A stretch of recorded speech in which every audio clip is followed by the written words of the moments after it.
Hello guys, it's you miss Roy. Welcome back to my channel. So আজকে চলে এসেছি ছোট্টখাট্ট একটা মিনি ব্লগ নিয়ে টু রানীগঞ্জ টু অযোধ্যা নিয়ে। So 144 kilometre from Raniganj Ayodhya, যথেষ্ট অনেক অনেক অনেকটাই দূরে। সো রানীগঞ্জ থেকে যদি তুমি অযোধ্যা দিতে চাও তাহলে এই বাঁকুড়া সাইড দিয়ে পুরুলিয়া হচ্ছে তুমি যেতে হবে, যেটা তোমার শালতোড়া এইসব ক্রস করে অনেকটাই ডিস্টেন্স, মোটামুটি 3 আওয়ার্স 40 মিনিটস বা 4 আওয়ার্স তক লাগতে পারে তোমার by car or by bike. So ফার্স্টে আমি পৌঁছে গেলাম অযোধ্যার ওখানে লাহোরিয়া, একটা ফেমাস শিব মন্দিরে। আফটার দ্যাট আমি চলে গেলাম অযোধ্যার ড্যামে।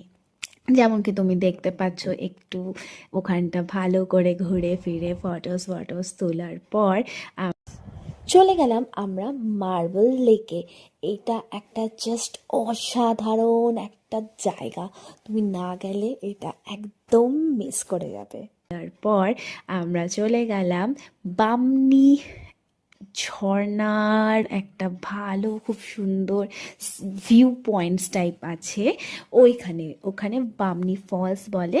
ওইখানটাতে তুমি যথেষ্ট ওখানে এনজয় করতে পারো। ওখানে অনেকটা সিঁড়ি নেমে পড়ে, একটু রিস্কি আছে। তুমি অনেক ভালো ভিউজ পেতে পারো for photoshoots and all. After that তুমি যেতে পারো ওখানে লোকাল আলি গালিসে, যেখানে প্রচণ্ড সুন্দর সুন্দর গাছ রয়েছে, একটা লাইক ইকো ফ্রেন্ডলি জিনিস যেটা শহরের লোকেরা একদম পায় না। আর যখন আমি গিয়েছিলাম তখন সান্তালিদের একটা কিছু স্পেশাল ওকেশন সেলিব্রেট হচ্ছিল।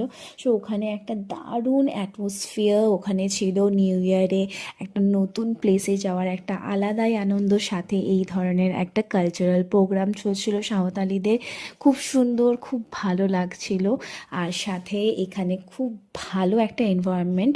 যদিও বা আমি ওখানে স্টে করিনি, তুমি যদি স্টে করতে চাও তাহলে ওখানে থাকতেও পারো, খুব ভালো জায়গা আছে। আমি যদিও বা লাঞ্চ করার জন্য ওখানে একটা জায়গাতে দাঁড়িয়েছিলাম, তো ওটা রিসর্ট কাম বার কাম রেস্টুরেন্ট ছিল।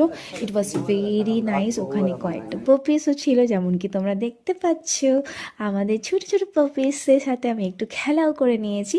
Overall experience is too good and আমি বলবো সবাইকে একবার ঘুরে আসতে পুরুলিয়া অযোধ্যা।